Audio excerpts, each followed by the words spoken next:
प्रस्तुत है प्रेमचंद लिखित कहानी खुदी। मुन्नी जिस वक्त दिलदार नगर में आई उसकी उम्र 5 साल से ज्यादा ना थी। वो बिल्कुल अकेली थी। माँ बाप दोनों न मालूम मर गए या कहीं परदेश चले गए थे। मुन्नी सिर्फ इतना जानती थी कि कभी एक देवी उसे खिलाया करती थी और एक देवता उसे कंधे पर लेकर खेतों की सैर कराया करता था।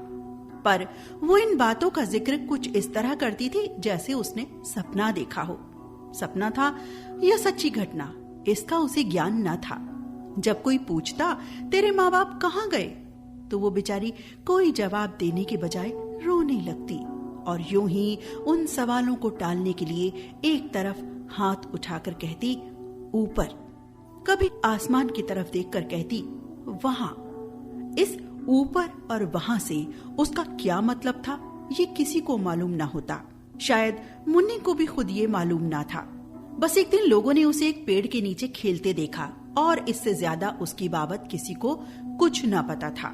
लड़की की सूरत बहुत प्यारी थी, जो उसे देखता मोह जाता।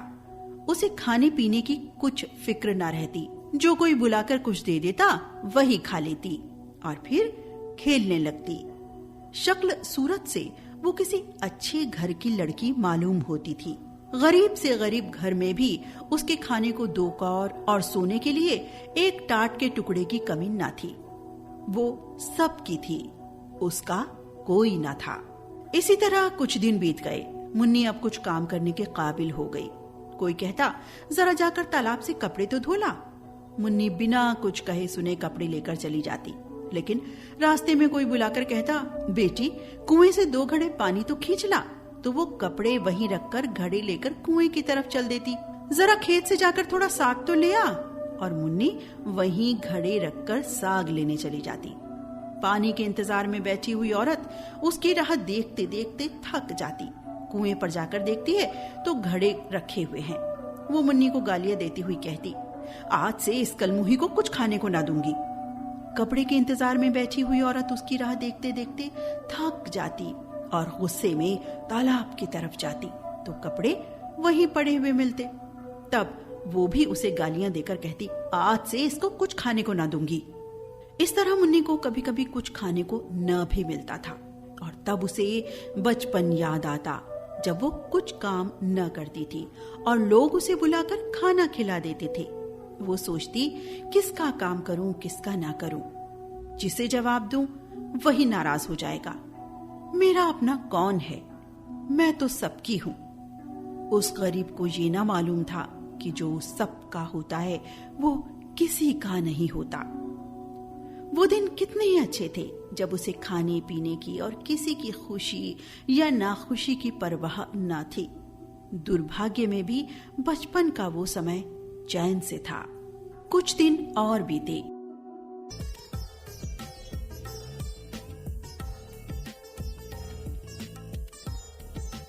मुन्नी जवान हो गई। अब तक वो औरतों की थी, अब मर्दों की हो गई। वो सारे गांव की प्रेमिका थी, पर कोई उसका प्रेमी न था। सब उससे कहते थे मैं तुम पर मरता हूं, तुम्हारे वियोग में तारे गिनता हूं, तुम मेरे दिलो जान की मुराद हो। पर उसका सच्चा प्रेमी कौन है, इसकी उसे खबर न होती थी। कोई उससे ये ना कहता था कि तू मेरे दुख दर्द की शरीक हो जा। सब उससे अपने दिल का घर आबाद करना चाहते थे। सब उसकी निगाह पर एक मध्यम सी मुस्कुराहट पर कुर्बान होना चाहते थे। पर कोई उसकी बाह पकड़ने वाला, उसकी लाज रखने वाला न था। वो सबकी थी। उसकी मोहब्बत के लिए सबके दरवाजे खुले हुए थे, पर कोई उस पर अपना ताला न डालता था, जिससे मालूम होता कि ये उसका घर है और किसी का नहीं। वो भोली भाली लड़की जो एक दिन न जाने कहां से भटक कर आ गई थी, अब गांव की रानी थी। जब वो गर्दन उठाए नजाकत से लचकती हुई चलती तो मंचले नौजवान दिल थाम कर रह जाते, उसके पैरों तले आंखें बिछाते। कौन था जो उसके इशारे पर अपनी जान न निसार कर देता? वो अनाथ लड़की जिसे कभी गुड़िया खेलने को ना मिली, अब दिलों से खेलती थी। किसी को मारती थी, किसी को जिलाती थी, किसी को ठुकराती थी तो किसी को थपकियां देती थी, किसी से रूठती थी, किसी को मनाती थी। इस खेल में उसे कत्ल और खून का सा मजा मिलता था। अब पासा पलट गया था। पहले वो सबकी थी पर उसका कोई ना था। अब सब उसके थे, वो किसी की न थी। उसे जिस चीज की तलाश थी वो कहीं न मिलती थी। किसी में हिम्मत ना थी जो उससे कहता, आज से तू मेरी है। उस पर दिल न्यौछावर करने वाले बहुतेरे थे, सच्चा साथी एक भी ना था। असल में उन सरफिरों को वो बहुत नीची निगाह से देखती थी। कोई उसकी मोहब्बत के काबिल न था। ऐसे पस्त हिम्मतों को वो खिलौनों से ज्यादा महत्व न देना चाहती थी, जिनका मारना और जिलाना एक मनोरंजन से अधिक और कुछ नहीं। जिस वक्त कोई नौजवान मिठाइयों के थाल और फूलों के हार लिए उसके सामने खड़ा हो जाता तो उसका जी चाहता मुंह नोच लूं। उसे वो चीजें काल कूट हलाहल जैसी लगती। उनकी जगह वो रूखी रोटियां चाहती थी, सच्चे प्रेम में डूबी हुई। गहनों और अशर्फियों के ढेर उसे बिच्छू के डंक जैसे लगते। उनके बदले वो सच्चे दिल के भीतर से निकली हुई बातें चाहती थी, जिनमें प्रेम की गंध और सच्चाई का गीत हो। उसे रहने को महल मिलते थे, पहनने को रेशम, खाने को एक से एक व्यंजन, पर उसे इन चीजों की आकांक्षा न थी। उसे आकांक्षा थी फूस के झोपड़े, मोटे झोटे सूखे खाने की। उसे प्राण घातक सिद्धियों से प्राण पोषक निषेध कहीं ज्यादा प्रिय थे। खुली हवा के मुकाबले में बंद पिंजरा कहीं ज्यादा चाहती। एक दिन एक परदेसी गांव में आ निकला।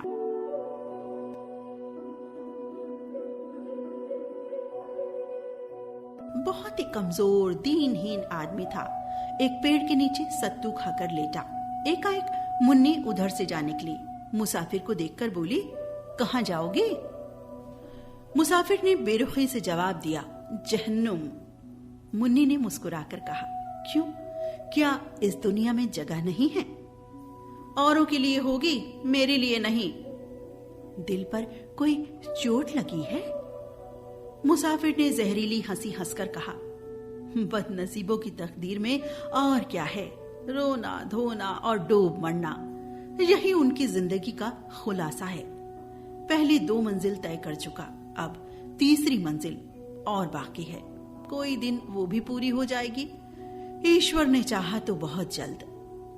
ये एक चोट खाए हुए दिल के शब्द थे। जरूर उसके पहलू में दिल है, वरना ये दर्द कहाँ से आता। मुन्नी बहुत दिनों से दिल की तलाश कर रही थी। बोली, कहीं और वफा की तलाश क्यों नहीं करते? मुसाफिर ने निराशा के भाव से उत्तर दिया, मेरी तकदीर में नहीं, वरना मेरा क्या बना बनाया घोंसला उजड़ जाता। दौलत मेरे पास नहीं, रंग रूप मेरे पास नहीं, फिर वफा की देवी मुझ पर क्यों मेहरबान होने लगी? पहले समझता था वफा दिल के बदले मिलती है, अब मालूम हुआ और चीजों की तरह वो भी सोने चांदी से खरीदी जा सकती है। मुन्नी को मालूम हुआ मेरी नजरों ने धोखा खाया था। मुसाफिर बहुत काला नहीं, सिर्फ सांवला है। उसका नाक नक्शा भी उसे आकर्षक जान पड़ा। बोली, नहीं, ये बात नहीं, तुम्हारा पहला ख्याल ठीक था। ये कहकर मुन्नी चली गई। उसके हृदय में भाव उसके संयम से बाहर हो रहे थे। मुसाफिर किसी ख्याल में डूब गया। वो इस सुंदरी की बातों पर गौर कर रहा था। क्या सचमुच यहाँ वफा मिलेगी? क्या यहाँ भी तकदीर धोखा न देगी? मुसाफिर ने रात उसी गांव में काटी। वो दूसरे दिन भी न गया। तीसरे दिन उसने एक फूस का झोपड़ा खड़ा किया। मुन्नी ने पूछा, ये झोपड़ा किसके लिए बनाते हो? मुसाफिर ने कहा, जिससे वफा की उम्मीद है। चले तो न जाओगे? झोपड़ा तो रहेगा, खाली घर में भूत रहते हैं। अपने प्यारे का भूत ही प्यारा होता है। दूसरे दिन मुन्नी उस झोपड़े में रहने लगी। लोगों को देखकर ताज्जुब हुआ। मुन्नी उस झोपड़े में नहीं रह सकती थी। वो उस भोले मुसाफिर को जरूर दगा देगी, ये आम ख्याल था। लेकिन मुन्नी फूली न समाती थी।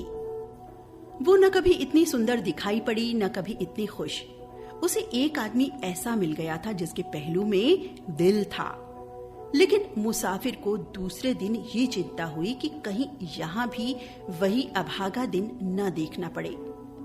रूप में वफा कहाँ। उसे याद आया पहले भी इसी तरह की बातें हुई थी, ऐसी ही कसम खाई गई थी, एक दूसरे से वादे किए गए थे, मगर उन कच्चे धागों को टूटते कितनी देर लगी। वो धागे क्या फिर न टूट जाएंगे? उसके क्षणिक आनंद का समय बहुत जल्द बीत गया और फिर वही निराशा उसके दिल पर छा गई। इस मरहम से भी उसके जिगर का जख्म ना भरा। तीसरे रोज वो सारे दिन उदास और चिंतित बैठा रहा और चौथे रोज लापता हो गया। उसकी यादगार सिर्फ उसकी फूस की झोपड़ी रह गई। मुन्नी दिन भर उसकी राह देखती रही। उसे उम्मीद थी कि वो जरूर आएगा, लेकिन महीनों गुजर गए और मुसाफिर न लौटा, कोई खत भी न आया। लेकिन मुन्नी को उम्मीद थी वो जरूर आएगा। साल बीत गया। पेड़ों में नई नई कोपलें निकली, फूल खिले, फल लगे, काली घटाएं आई, बिजली चमकी, यहाँ तक कि जाड़ा भी बीत गया और मुसाफिर न लौटा। मगर मुन्नी को अब भी उसके आने की उम्मीद थी। वो जरा भी चिंतित न थी, भयभीत न थी। वो दिन भर मजदूरी करती और शाम को झोपड़े में पड़ रहती। लेकिन वो झोपड़ा अब एक सुरक्षित किला था, जहां सरफिरों की निगाह के पांव भी लंगड़े हो जाते थे। एक दिन जब वो सर पर लकड़ी का गट्ठा लिए चली जा रही थी, एक रसिये ने छेड़खानी की। मुन्नी, क्यों अपने सुकुमार शरीर के साथ अन्याय करती हो? तुम्हारी एक कृपा दृष्टि पर इस लकड़ी के बराबर सोना न्यौछावर कर सकता हूँ। मुन्नी ने बड़ी घृणा के साथ कहा, तुम्हारा सोना तुम्हें मुबारक हो, यहाँ अपनी मेहनत का भरोसा है। क्यों इतराती हो? अब वो लौट कर ना आएगा। मुन्नी ने अपने झोपड़े की तरफ इशारा करके कहा, वो गया कहाँ जो लौट कर आएगा? मेरा होकर फिर वो कहाँ जा सकता है? वो तो मेरे दिल में बैठा हुआ है। इसी तरह एक दिन और प्रेमी जन ने कहा, तुम्हारे लिए मेरा महल हाजिर है, इस टूटे फूटे झोपड़े में क्यों पड़ी हो? मुन्नी ने अभिमान से कहा, इस झोपड़े पर 1,00,000 महल न्यौछावर है। यहाँ मैंने वो चीज पाई है जो और कहीं न मिली थी और न मिल सकती है।